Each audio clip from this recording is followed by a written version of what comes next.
Hello बच्चों, once again welcome on my channel study with K. आज हम determinants की नेक्स्ट एक्सरसाइज की तरफ जाएंगे, लेकिन उससे पहले ना कुछ प्रॉपर्टीज़ पढ़नी पड़ेंगी हमें, ठीक है? क्योंकि इन प्रॉपर्टीज़ के बिना 4.2 जो है आपकी एक्सरसाइज वो हिलेगी भी नहीं, होना तो बहुत दूर की बात है, ठीक है? तो उसको करने से पहले हम कुछ प्रॉपर्टीज़ पढ़ेंगे। पहले 6 प्रॉपर्टी हमारे पास, 6 की 6 प्रॉपर्टी मैं समझाऊंगा। कुछ अगर कहीं पर ज़रूरत पड़ी तो प्रूफ भी कर दूंगा उस चीज़ को। मतलब कुछ चीज़ें होती हैं प्रूफ करने वाली, नहीं समझ में आता यार ये कैसे हो रहा है, तो प्रूफ भी कर दूंगा उस चीज़ को। और हर किसी का एक एग्जाम्पल लेके चलेंगे ताकि प्रॉपर्टी आपको बिल्कुल अच्छे समझ में आ जाए, ठीक है? तो आइए स्टार्ट करते हैं। क्या प्रॉपर्टीज़ ऑफ डिटर्मिनेंट्स।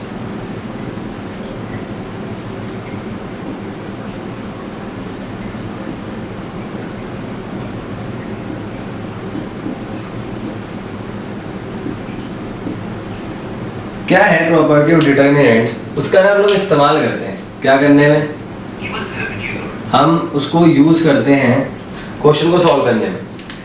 सबसे पहले में दे रखी है प्रॉपर्टी नंबर 1, कह रहा था value of determinant remains unchanged if it rows and columns are interchanged. बड़े ध्यान से सुनो, कह रहा है कि जो वैल्यू होती है डिटर्मिनेंट की वो सेम रहती है भले ही अगर हम रोज को या कॉलम को इंटरचेंज कर दें।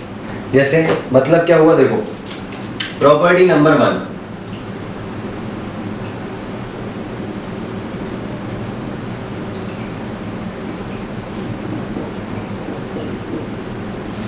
क्या कह रहा है प्रॉपर्टी 1 के अंदर? हमें कह रहा है प्रॉपर्टी 1 की जो डिटर्मिनेंट है, अगर मैं मैट्रिक्स को चेंज भी कर डिटर्मिनेंट को या मैट्रिक्स को चेंज भी कर देता हूं तब भी मेरा जो डिटर्मिनेंट है वो रिमेन अनचेंज रहेगा। मिसाल के तौर पे यहाँ पे लेते हैं लेट, ये होगा हमारा डिटर्मिनेंट का साइन। यहाँ पे हमें एक डिटर्मिनेंट दे रखा है a1 a2 a3, b1 लेना था।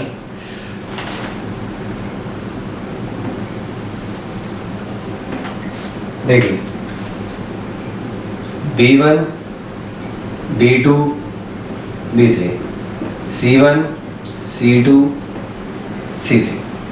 कह रहा है अगर मैं इसको इंटरचेंज कर दूं, क्या कर दूं, किसी रो को किसी कॉलम के साथ कन्वर्ट कर दूं, मतलब इसको इंटरचेंज कर दूं, दो रो को आपस में इंटरचेंज कर दूं। इन्होंने क्या करा है, इन्होंने भी कुछ ऐसे ही करा है, ठीक है? तो आप क्या करोगे, रो को सपोज कॉलम में चेंज कर देते हैं। क्या कर देते हैं, रो को कॉलम में चेंज कन्वर्ट कर देते हैं। a1 a2 a3 b1 b2 b3 c1 c2 c3। ये आ गया हमारे पास, चेंज कर दिया हमने। तो क्या इसके डिटर्मिनेंट पे कोई फर्क पड़ेगा जो हम डाटे निकालते हैं या ये निकालते हैं? क्या इस पे कोई फर्क पड़ेगा? बिल्कुल फर्क नहीं पड़ेगा, इट रिमेन सेम। कैसे सेम रहेगा, आइए एक एग्जांपल करते हैं, ठीक है? एग्जांपल करते हैं, बुक का ही कर लेते हैं एग्जांपल। बुक में कोई एग्जांपल ले लेते हैं, बुक में से कोई, चलो यहाँ से ले लेते हैं एग्जांपल नंबर 6 ले लेते हैं। क्या है हमारे पास, 2 - 3 5 6 0 4 1 5 -7। पहले इसका डिटर्मिनेंट निकालते हैं, कितना आएगा तो निकालते हैं भाई, एक्सपेंडिंग थ्रू R1 कर देते हैं, यहाँ से कर देते हैं, ठीक है? तो लिख लेना, वो तो फिलहाल तो समझा रहा हूँ, ठीक है? तो 2, जब आपने 2 को ले लिया, तो ये देखो ये और एक गायब हो गए, क्या बचा, 0 4 और 5 7 -7, 0 4 5 -7, ठीक है? अब पहले बता देता, सेकंड वाले में माइनस आता है, लेकिन यहाँ पे वैल्यू क्या है, -3, तो उसको ब्रैकेट में रखना, ठीक है? अब जब आपने -3 ले लिया तो ये वाला ले लिया, तो ये और दोनों गायब हो गए, क्या बच गया, 6 4 1 और 7 दिख रहा है, 6 4 1 -7, 6 4 1 -7 प्लस आखिरी ले लो 5, क्या आएगा 5 के लिए ले लोगे तो क्या होगा, कुछ ऐसा बचेगा 6015 6 0 1। समझ गए? सॉल्व करते हैं। 2 0 into -7 0 -20 minus minus plus 3 7 6 -42 -4 plus 5 6 5 30 -0। ठीक है, ये आ गया हमारे पास। 2 इंटू 20 -40, ठीक है, प्लस 3 इंटू -46 है ना, -42 -4 कितना हो जाएगा -46। 46 को आप 3 से कर लो, कितना आ गया 138। लिख देंगे क्या, माइनस का 138, ये तो आएगा। प्लस 30 पंजे 150, कोई दिक्कत, इन दोनों को ऐड कर लेते, कितना आ गया -7 178, माइनस माइनस प्लस हो गई दोनों, ये प्लस माइनस माइनस होगा 150, कितना आ गया हमारे पास -28। समझ गए? ये हो गई हमारी पहली प्रॉपर्टी। अभी पूरी नहीं हुई, अभी पूरी नहीं हुई, अभी थोड़ा सा और करना है। देखो क्या करना है, अब मैं इसको चेंज कर दूंगा। क्या कर दूंगा, इसको मैं चेंज कर दूंगा। देखो क्या बना दूंगा, ध्यान से देखना। 2 -3 5 6 0 4 1 5 -7। मैंने क्या करा, सारी रो को कॉलम में कन्वर्ट कर दिया। ठीक है, ये जो कॉलम थी रो में या रो को कॉलम में, कुछ भी कह सकते हो आप। ठीक है, तो कन्वर्ट कर दिया। क्या अभी भी इनका डिटरमिनेंट सेम आएगा? आइए निकाल के देखते हैं। इसको मिटा रहा हूं, ये ध्यान रखना -28 आया था। चलो यहाँ लिख देते हैं -28, देखते हैं आता है कि नहीं।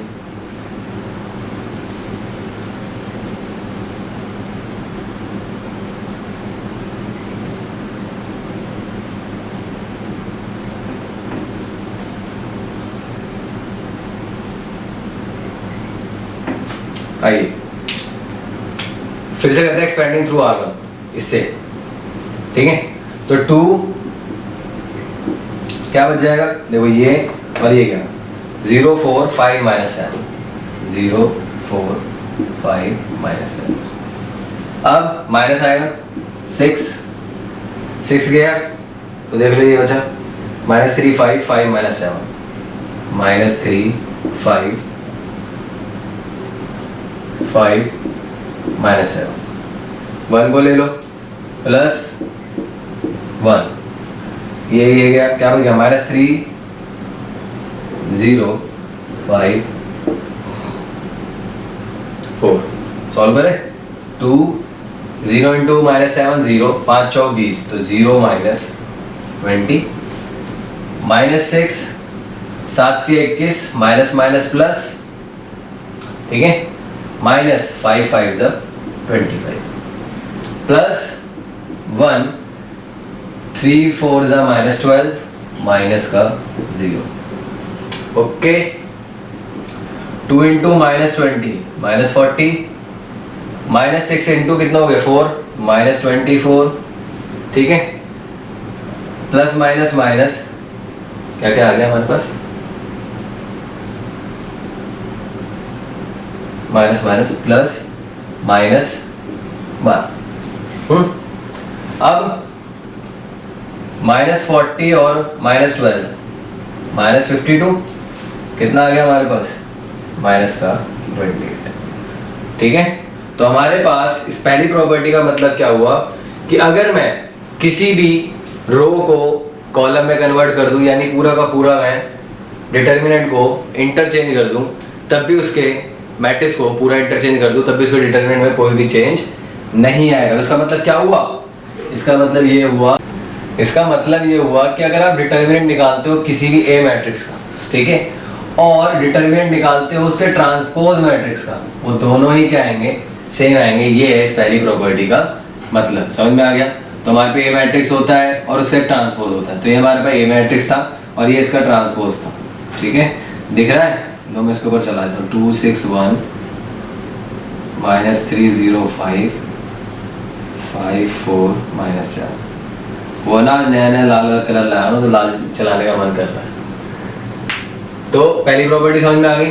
अब आते हैं प्रॉपर्टी नंबर सेकंड पे। सेकंड प्रॉपर्टी क्या कहती है हमें if two rows of a determinant are interchange then the sign of the determinant change. मतलब क्या हुआ कि अगर आप किसी को भी चेंज कर देते हो, किसी रो को चेंज कर देते हो, मिसाल के तौर पे ये a1 a2 a3 नीचे आ गया c1 c2 c3 हो गया, ठीक है, ये a1 a2 a3 क्या बन गया, c1 c2 c3 बन गया, ये ऊपर चला गया और a1 a2 3 नीचे आ गया। तो पहले का डिटर्मिनेंट इसका -28 आ रहा है, सपोज इसी को ले लेते हैं, तो इसका जो डिटर्मिनेंट है चेंज करने के बाद ये +28 आएगा, ये कह रहा है यहाँ पे, इसका साइन जो होगा वो चेंज हो जाएगा, नेगेटिव हो जाएगा, ठीक है, क्योंकि आंसर इसका -28 आ रहा है तो इसका नेगेटिव तो प्लस हो जाएगा ना। यहाँ पे आंसर इत्तेफाक है कि वो पॉजिटिव आ रहा है, लेकिन साइन तो नेगेटिव की वजह से प्लस हो रहा है, समझ रहे हो। तो आइए अब करते हैं प्रॉपर्टी नंबर 2। प्रॉपर्टी 2 के अंदर क्या है वो देखते हैं। तो यही ले लेते हैं डिटर्मिनेंट, ये वाला, ठीक है, बाकी कुछ जो फालतू की चीजें वो मिटा देता हूँ मैं।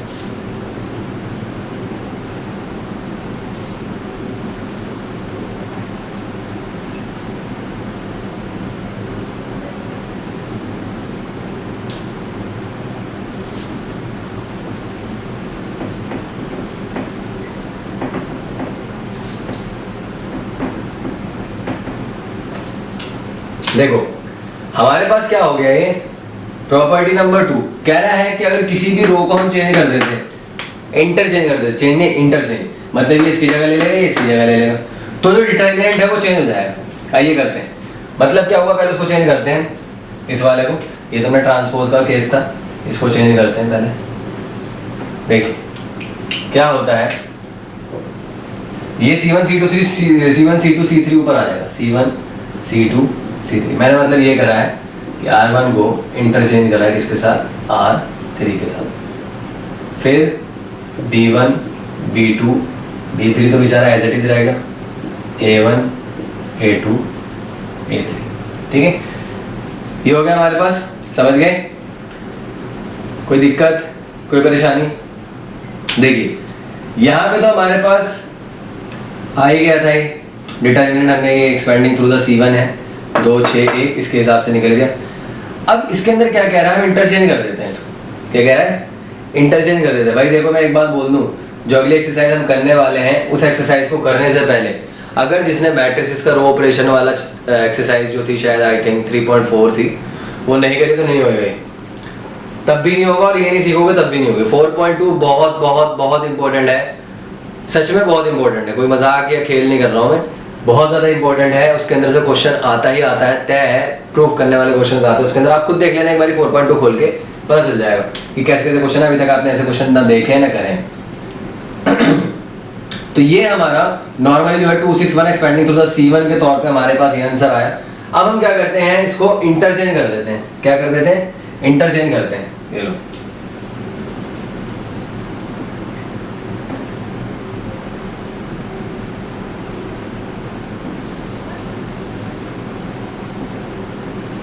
इस 1 5 -7 को ऊपर लिख देते हैं, और क्या था क्वेश्चन, 2 - 3 5 को यहाँ लिख देते हैं, 2 - 3 और 5 को यहाँ लिख दिया, ठीक है, कोई दिक्कत।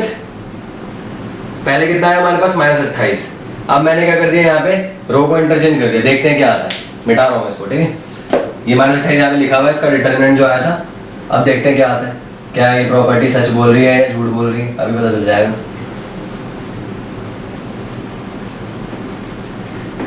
ये आपकी प्रॉपर्टी नंबर 2 है, देखिए एक्सपेंडिंग थ्रू द r1 के थ्रू एक्सपेंड करते हैं, 1 जब ये आ गया तो ये और ये बचे, ठीक है, 0 4 -3 5, है ना, देख लो। उसके बाद आते हैं अगले पे -5, अब ये आ गया t बन जाएगा, t वाले छुप जाएंगे, 6 4 2 5 6 4 2 5। अब आए माइनस, प्लस आता है वैसे यहाँ पे, लेकिन -7 है तो माइनस लगाना पड़ेगा, फिर से l बना 6 0 2 -3, ये आ गया, देखते हैं क्या आता है हमारे पास, 1 5 × 0 0 -12 -5 6 5 30 4 दूनी 8, ठीक है, -6 3 -18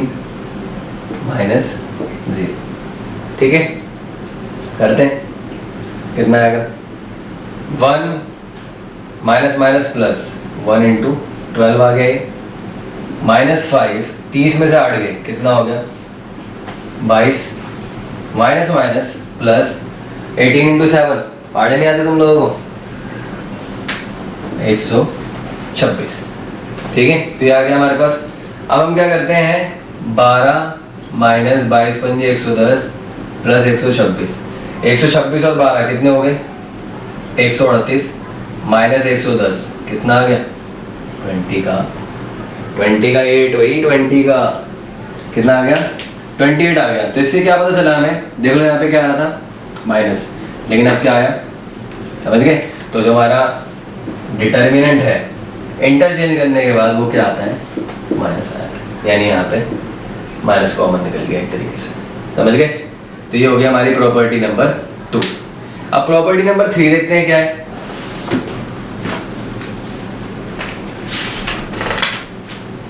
प्रॉपर्टी 3 ये कहता है हमें if two rows of determinant are identical then the value of determinant is 0। कह रहा है अगर दो रो हमारी अगर सेम हो जाए तो कह रहा है डिटर्मिनेंट तो 0 आएगा। तो निकाल के देखें, चलो देखते हैं निकाल के क्या आता है। दो को मैंने सेम कर दिया, क्या कर दिया सेम कर दिया, यानी इसको भी क्या कर दिया मैंने A1 A2 A3 ऐसा कुछ कर दिया। ठीक है, तो ये थी प्रॉपर्टी नंबर 2 थी भाई, ये तो ये आपने कर ली होगी, आई होप समझ गए होंगे आप लोग। अब मैं इसको मिटा रहा हूँ क्योंकि इसका कोई काम नहीं रहेगा। अब करते हैं प्रॉपर्टी नंबर 3 में देखना क्या होता है।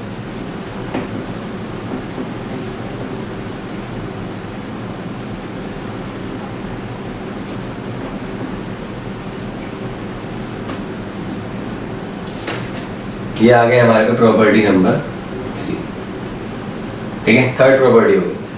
क्या कह रहा है कि जो अगर हमारे पास कोई भी दो रो या कोई भी दो कॉलम अगर सेम हो गए, चाहे ऐसे ऐसे सेम हो जाए चाहे ऐसे ऐसे सेम हो जाए, कैसे भी सेम हो जाए, अगर सेम हो गए बिल्कुल आइडेंटिकल हो गए तो हमारे पास जो डिटर्मिनेंट आएगा वो 0 आएगा। चलो एक एग्जांपल ले लेते हैं प्रूफ करने के लिए। ये हमारी प्रॉपर्टी नंबर 3 है। ठीक है, एग्जांपल है बुक में हैगा जी दे रखा है, चलो बुक वाले ले लेते हैं। 3 2 3 2 2 2 3 3 3। अब आप सोच रहे हो कहाँ है सेम, ये तो अलग है, 2 2 2 अलग है, 3 3 3 अलग है। अरे उसको मत देखो, इसको देखो 3 2 3 3 2 3, समझे। ये हमें आइडेंटिकल दे रखा है, तो इस हिसाब से हमारा डिटरमिनेंट क्या आना चाहिए 0 आना चाहिए, क्योंकि ऐसे क्वेश्चन के अंदर कह रहा है अगर दो रो या दो कॉलम अगर सेम होते हैं तो हमारा डिटरमिनेंट क्या आना चाहिए 0 आना चाहिए। आइए निकाल के देखते हैं। ये हमारे पास एक्सपेंडिंग थ्रू द R1 कर दें, चलो R1 करते हैं। 3 इसको ले लिया मैंने, इसको और इसको, तो क्या बचा 2 3 2 3 2 3 2 3, माइनस आता है सेकंड वाले में पता है आप लोगों को। अब आएगा 2, अब क्या बनेगा T, फिर से 2 3 3 3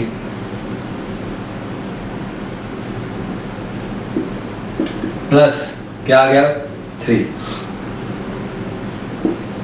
3 के लिए क्या हो गया हमारे पास 2 2 3 2 2 2 3 2, समझ गए। करें सॉल्व। 3 3 2 6 3 2 6 3 2 6 3 2 6 माइनस 3 2 6 3 2 6 3 3 9 प्लस 2 2 4 3 2 6, समझ गए। कोई दिक्कत, ये तो हो गया हमारा 6 6 6 में 6 गए 0 0 इंटू 3 0, माइनस 6 में से 9 गए, कितने बचे -3। 6 में से 3 गए, कितने बचे -3 इंटू -2 कितना हो गया प्लस का 6, 4 में 6 गए -2 इंटू 3 माइनस का 6, क्या आया हमारे पास, समझ गए। ये थी हमारी third property. Whenever the two rows or two columns are identical, then the determinant will be 0। ठीक है, ये हो गई हमारी प्रॉपर्टी नंबर 3। 6 प्रॉपर्टी है हमारे पास टोटल, कितनी प्रॉपर्टी है 6। तो अब चौथी प्रॉपर्टी जो करेंगे हम, अब वो देखिए चौथी प्रॉपर्टी के अंदर क्या है, वो भी आसान ही है, कोई दिक्कत नहीं है। लेकिन इसको आप लोग अच्छे से समझ लेना, क्योंकि इसके बिना 4.2 होएगी क्या, हिलेगी नहीं, मैंने बोल दिया पहले। कह रहा है if each element of row of determinant is multiply by a constant, किसी एक को, डिटर्मिनेंट में क्या होता है, किसी एक से मल्टीप्लाई होता है। मैट्रिसेस में क्या करते थे हम, 3 लिख दिया ना तो सब में मल्टीप्लाई हो जाता था वो, लेकिन डिटर्मिनेंट में किसी वहां पे लिखना पड़ता है कि इसमें R1 में दे रहे हैं, C1 में दे रहे हैं, C2 में दे रहे हैं, जहां पे भी मल्टीप्लाई करवा रहे हैं उसको, तो सिर्फ उसी रो में रहता है। ठीक है, तो आइए देखिए इसके अंदर भी एग्जांपल ले लेते हैं हम। एग्जांपल के पहले प्रॉपर्टी लिख देते हैं, कौन सी प्रॉपर्टी है, प्रॉपर्टी नंबर 4।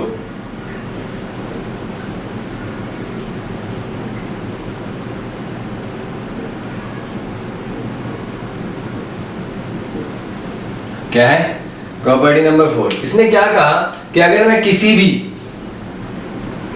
रो या एलिमेंट में मल्टीप्लाई करवाता हूं किसी एक कांस्टेंट की, तो सिर्फ और सिर्फ उससे मल्टीप्लाई होता है। जैसे यहाँ पे देखो क्या दे रखा है, वेरिफिकेशन के लिए इसने यहाँ पे दिया है, सपोज एक हम डिटर्मिनेंट ले लेते हैं, पहले तो सिंपल सा अपनी तरफ से ले लेते हैं, A1 A2 A3 B1 B2 B3 C1 C2 C3, ये ले लिया हमने। अब यहाँ पे कह रहा है लेट डेल्टा डिटर्मिनेंट, मतलब जो उसका डिटर्मिनेंट है उसको हमने अगर सपोज पहले एलिमेंट में फर्स्ट रो के अंदर k से मल्टीप्लाई कर दिया, फर्स्ट रो के अंदर k से मल्टीप्लाई कर दिया, पहले मैंने k बाहर लिखा, k हमने बाहर लिख दिया, A1 A2 A3 B1 B2 B3 C1 C2 C3। Question में कह रहा है क्वेश्चन कह रहा हूँ, प्रॉपर्टी में एग्जांपल के तौर पे दिया है कि मैं इस k को R1 के साथ मल्टीप्लाई करूँ, जितने भी R1 हो सब में k लग जाएगा। क्या लग जाएगा, k लग जाएगा। देखो k A1 k A2 k A3, बाकी B1 B2 B3 C1 C2 C3, ये एज इट इज रह जाएगा। ठीक है, समझ गए। तो एक एग्जांपल देखते हैं इसका। देखो यहाँ पे एग्जांपल दे रखा है कोई, हाँ जी दे रखा है, यहाँ पे इवैल्यूएट करने के लिए कह रखा है। एग्जांपल नंबर है 9।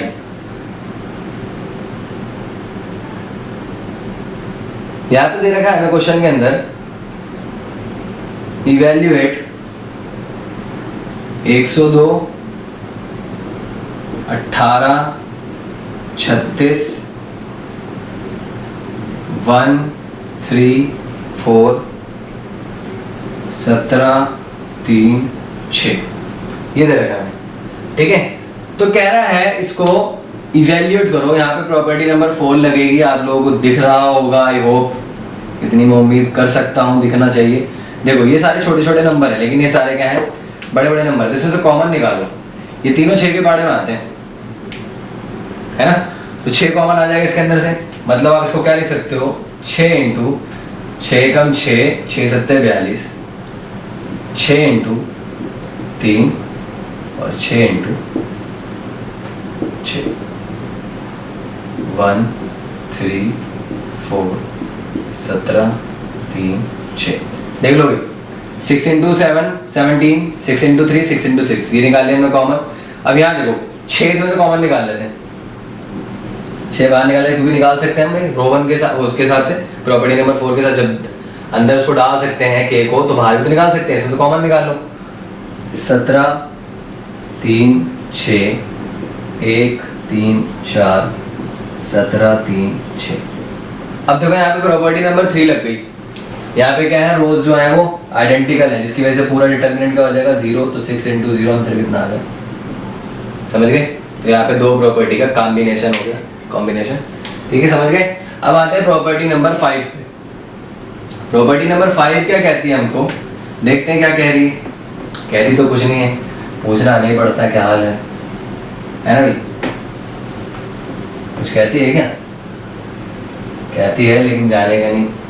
देखो प्रॉपर्टी नंबर 5, इफ सम मतलब SOM वाला, SOME वाला कुछ, if sum or all elements of row or column determinant are expressed as a sum of 2 terms।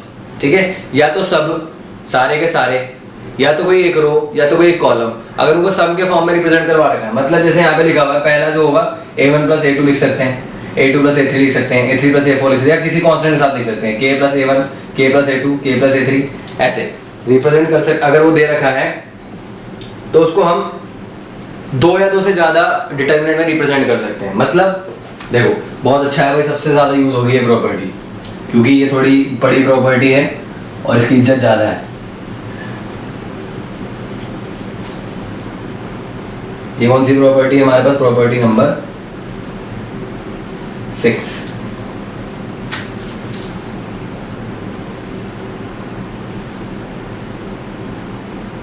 Six नहीं है, 5 है ना, 5 है ना, 5 ही तो है। हाँ देखो, अगर हमें कुछ ऐसा दे रखा है matrix determinant A plus lambda 1, B ले, A2 ले लेते हैं, A2 plus lambda 2, A3 plus lambda 3। बाकी मैं ऐसे लिख देता हूँ, B1, B2, B3, C1, C2, C3। अब इसमें कह रहा है हमें प्रॉपर्टी समझना ध्यान से। अगर कह रहा है कोई भी सम की फॉर्म में लिखा हुआ हो तो हम उस डिटर्मिनेंट को 2 या 2 से ज्यादा डिटर्मिनेंट की फॉर्म में लिख सकते हैं। मतलब क्या हुआ, हम इसको ऐसे लिख सकते हैं, देखो पहले लिख देते हैं A1, A2, A3, B1, B2, B3, C1, C2, C3 plus lambda 1, lambda 2, lambda 3, B1, B2, B3, C1, C2, C3। समझ गए? तो कैसे लिखा हमने इसको? दो डिटर्मिनेंट की फॉर्म में स्प्लिट कर दिया, यानी प्लस वाला भी एक डिटर्मिनेंट रखता है अपने पास। अगर मैं उसको स्प्लिट करता हूँ तो समझ में आ गया? A अलग, B1, B2, B3, C1, C2, C3 same, lambda 1, lambda 2, lambda 3, B1, B2, B3, C1, C2, C3। समझ में आया? ऐसा भी होता है डिटर्मिनेंट की प्रॉपर्टीज के अंदर। एग्जांपल देखोगे इसका एक? चलो एग्जांपल भी देखते हैं इसका। इसको मिटा रहा हूँ।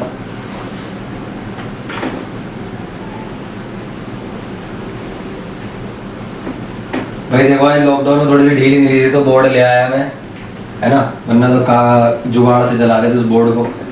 कमेंट मत मार देना भाई बोर्ड ले आए क्या, ठीक है? तो बता दिया है तुम लोग, वरना बेइज्जती करवा दोगे तुम लोग। देखो यहाँ पे क्या है, एक एग्जांपल लेते हैं। ABC जो दे रखा है बुक का ही ले रहा हूँ मैं, ठीक है? ABC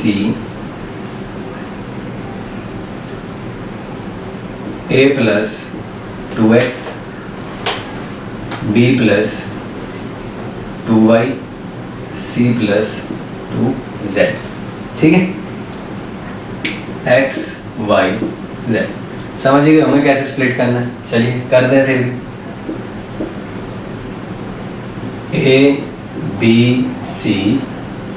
ABC X, Y, Z plus कर देंगे। लिखते हैं फिर से भाई, ABC 2x 2y 2z x y z। अब यहाँ देखो, ये तो हमने प्रॉपर्टी नंबर 5 लगा दी, स्प्लिट कर दिया इसको, तो इसका आंसर कितना आना चाहिए? पहली चीज है देखो, दोनों सेम है, कितना आ गया? 0। प्रॉपर्टी नंबर 3 लगी, ठीक है? प्रॉपर्टी नंबर 3 लग गई यहाँ पे। यहाँ पे भी प्रॉपर्टी नंबर 3 भी लगी है, 4 भी लगी है। पहले इसमें से 2 कॉमन निकाल लो, किसी भी एक रो से कॉमन निकाल सकते हैं इसके अंदर, डिटर्मिनेंट के अंदर, ठीक है? x y z x y z, लेकिन लिखना पड़ेगा आपको कि इसमें से निकालना है। ये आ गया। अब ये भी क्या आ गया? प्रॉपर्टी नंबर 3 भी लग गई इसके अंदर, तो 0 प्लस 0, क्योंकि दोनों सेम होगा, आइडेंटिकल होते तो क्या होते हैं? 0 हो जाता है डिटर्मिनेंट। समझ गए? ये थी हमारी प्रॉपर्टी नंबर 5। अब करेंगे प्रॉपर्टी नंबर 6, आखिरी प्रॉपर्टी है, बड़े ध्यान से समझना उसको।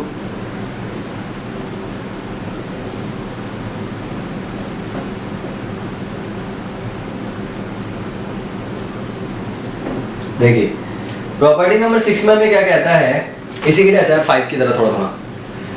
If two each element of row or column of a determinant, the multiples of corresponding element of other row are added, then value of determinant remains the same, and the value of determinant remain the same if we apply the operation. मतलब वही है, देखो यहाँ पे कह रहा है कि अगर हमारे पे कोई डिटर्मिनेंट सेम है, डिटर्मिनेंट जो है उसके अंदर अगर मैं मल्टीप्लाई कर देता हूँ, किसी को ऐड भी कर देता हूँ, ठीक है, तो उसके बाद भी उसका डिटर्मिनेंट जो रहेगा वो यहाँ पे सेम रहेगा। देखो क्या है, थोड़ा अटपटा सा है, समझ लेना पहले इसको। आखिरी प्रॉपर्टी है प्रॉपर्टी नंबर 6। देखो यहाँ पे एक ना डिटरमिनेंट लेते हैं पहले हम, छोटा सा वही वाला A1 A2 A3 B1 B2 B3 C1 C2 C3 ये ले लिया। अब हम एक और डिटरमिनेंट लेते हैं जो थोड़ा सा अजीब सा होगा। अजीब सा इन द सेंस देखो कैसा होगा, A1 plus KC1 A2 plus KC2 A3 plus KC3 B1 B2 B3 C1 C2 C3 ये हमारे पास। अब देखो दोबारा पढ़ता हूँ प्रॉपर्टी, ध्यान से सुनना। If to each element of any row or column of determinant the equimultiples of corresponding element of other row are added, then the value of determinant remains the same। मतलब देखो क्या हुआ, हमारे पास A1 C1 तो था, A2 C2 भी था, A3 C3 भी था, लेकिन मैंने इसके अंदर क्या कर दिया, मल्टीप्लाई कर, मतलब मैंने खुद नहीं कराया, एक तरीके से इंक्लूड हो गया यहाँ पे सपोज, ठीक है, क्वेश्चन के अंदर दे रखा हो सपोज, तो यहाँ पे जब आ गया ना तो अभी इसका डिटरमिनेंट, इसका अभी भी जो डिटरमिनेंट होगा वो क्या आएगा, सेम आएगा। अब इसको स्प्लिट करते हैं, ये तो इसकी प्रॉपर्टी होगी कि अभी भी इसका डिटरमिनेंट सेम आएगा, जो इसका डिटरमिनेंट आएगा वही सेम आएगा, ठीक है। देखो यहाँ पे इसको थोड़ा सा एक्सपेंड करते हैं, तो एक्सपेंड करने के बाद यहाँ पे प्रॉपर्टी नंबर 5 भी लग रही है आपकी, लिखी है एक्सप्लिट होगा, और फिर प्रॉपर्टी नंबर वो भी लग रही है कॉमन निकालने वाली, ठीक है। देखिए स्प्लिट करते हैं इसको पहले, A1 देखो A1 A2 A3 B1 B2 B3 C1 C2 C3 plus, अब क्या करेंगे, दिख ही रहा हो आपको, KC1 लिखना है, KC1 KC2 KC3 B1 B2 B3 C1 C2 C3। तो क्या ये इसके बराबर आएगा, यही कह रहा है कि इसका डिटरमिनेंट और इसका डिटरमिनेंट दोनों सेम होंगे। भाई देखो ये क्या है, ये क्या है, हमें तो कहीं से कहीं तक नहीं लग रहा सेम, तो देखो आता है कि नहीं, ये तो चलो आगे इसको तो बेचारे को छोड़ छेड़ो में तो सारे अलग अलग कुछ हो ही नहीं सकता, लेकिन इसका देखो क्या होगा, ये तो तुम्हारा यही आ गया, ये आ गया बिल्कुल सेम टू सेम, यही तो मैंने डेल्टा का निशान बना दिया। प्लस इसका देखते हैं क्या आएगा, इसको साइड में सॉल्व करते हैं, इसमें से K निकाल लेते हैं, क्या निकाल लेते हैं K, C1 C2 C3 बचा, B1 B2 B3 बचा, C1 C2 C3 बचा। अब ये देखो ये दो हमारे पास क्या हो गए, सेम हो गए रोज, तो जिसकी वजह से क्या हो गया, इसके डिटरमिनेंट पूरा क्या हो गया, K इंटू 0 यानी 0। तो यस हमारा डिटरमिनेंट जो है दोनों सेम आएंगे। ये थी डिटरमिनेंट, देख लो भी सेम आ गया हमारे पास, जो डिटरमिनेंट ये था वही डिटरमिनेंट ये आ गया, क्योंकि ये तो हमारा पूरा का पूरा क्या हो गया, 0 हो गया, क्योंकि वहाँ पे प्रॉपर्टी नंबर 3 लग गई, क्योंकि दोनों का जो रोज थे वो दोनों सेम आ गए। अब आपको क्या करना है, इन सारी प्रॉपर्टीज को अच्छे से समझना है, अच्छे से करना है, ताकि 4.2 आप बहुत आसानी से कर पाए, ठीक है। उसके बाद सिर्फ 4.2 ही नहीं है, इवन एग्जाम्पल नंबर 12 हो गया, 13 हो गया, 14 15 16, ये बहुत इंपॉर्टेंट एग्जाम्पल्स हैं, ठीक है। उसके बाद एक्सरसाइज शुरू होगी, और एक्सरसाइज के अंदर भी 14 क्वेश्चन है, तो लगभग अगली वीडियो में आपको मैं सारे एग्जाम्पल्स और 9-10 क्वेश्चन तक कोशिश करूँगा मिल जाए आपको, ठीक है। तो आई होप समझ में आ गया होगा आपको, इसको अच्छे से समझ लेना, क्योंकि इसके बिना 4.2 नहीं होने वाली, और इसके बाद 4.2 के कुछ क्वेश्चन कर लेंगे, आधे क्वेश्चन करवाऊंगा मैं कम से कम, या 60-65% पहले क्वेश्चन करवाऊंगा, फिर उसकी अगली वीडियो में आपको बाकी के क्वेश्चन मिलेंगे, क्योंकि ये थोड़ा सा ना टिपिकल है, तो मैं नहीं चाहता एकदम से करवा दूं तो थोड़ा सा दिक्कत आ जाए। देखूंगा अगर फ्लो में चल रहा होगा मैं समझ जाऊंगा कि हाँ भाई तुम कैचअप कर लोगे, वैसे तो कर ही लोगे, कोशिश करूंगा पूरी देने के लिए, लेकिन कम से कम आधे से ज़्यादा तो तुम्हें क्वेश्चन उसके मिल जाएंगे, ठीक है। अब जो मेरा चैनल पहली बार देख रहा है वो ज़रूर शेयर कर दे, सब्सक्राइब कर दे, अच्छा लगे तो लाइक करना, नहीं लगे तो डिसलाइक कर दे, ठीक है। लेकिन पढ़ाई आप लोग कंटिन्यू रखो, पढ़ाई बहुत ज़रूरी है। अभी लॉकडाउन चल रहा है तो ऑनलाइन पढ़ाई को एक्चुअली में लोग ना तवज्जो नहीं दे रहे हैं, तो थोड़ा सा आप सीरियस हो जाइए। 12वीं क्लास है आपकी, लाइफ डिसाइड करती है ये क्लास, ये ध्यान रखना। ज़िंदगी में आप क्या करने वाले हैं, क्या होगा आपके साथ, ये सारी जिम्मेवारी सिर्फ इस एक क्लास के ऊपर रहती है, यानी जजमेंटल क्लास है, बिल्कुल जजमेंट यहीं से मिलेगा आपको कि आपको ज़िंदगी के अंदर किस रुख पे जाना है, ठीक है। तो आप अच्छा पढ़ेंगे, अच्छा कॉलेज मिलेगा आपको, अच्छा रेप्यूटेड कॉलेज मिलेगा। आप क्योंकि देखो कॉलेजेस बहुत है यहाँ पे, पान की दुकान की तरह खुले हुए, आप मेरठ वाले रोड पे चले जाओ, दुनिया भर के कॉलेज है। तो आप कहीं इंटरव्यू देने जाओ, कम से कम इतना तो पता चले, आप बोलोगे भाई फलाने कॉलेज से आया हूँ, इंटरव्यूअर बोलेगा ये कहाँ है, कितना अच्छा लगेगा, ठीक है। तो आप अच्छे से पढ़िए, अच्छे नंबर लाइए, अच्छे कॉलेज में पढ़िए, DU, जामिया, IP के रेप्यूटेड कॉलेज वगैरह में पढ़िए, तब आपका नाम होगा, ठीक है। एक ब्रांड होता है ना, तो ये ब्रांड्स हैं उनमें से। तो भाई यही कहूँगा, आप लोग घर पे रहें, सेफ रहें। अभी भीड़ भड़का शुरू हो गया, लॉकडाउन के अंदर थोड़ी सी ढील मिली है, तो हो गया भाई शुरू फिर से। वैसे ही आज नॉर्मल जैसा लग रहा था, मैं बाहर गया था कुछ सामान लेने, ये था वो सामान, बोर्ड लाने गया था, ठीक है। तो आप लोग अपना घर पे ध्यान रखें, सेफ रहें, चैनल को सब्सक्राइब कर दें, लाइक कर दें, शेयर कर दें। Thank you.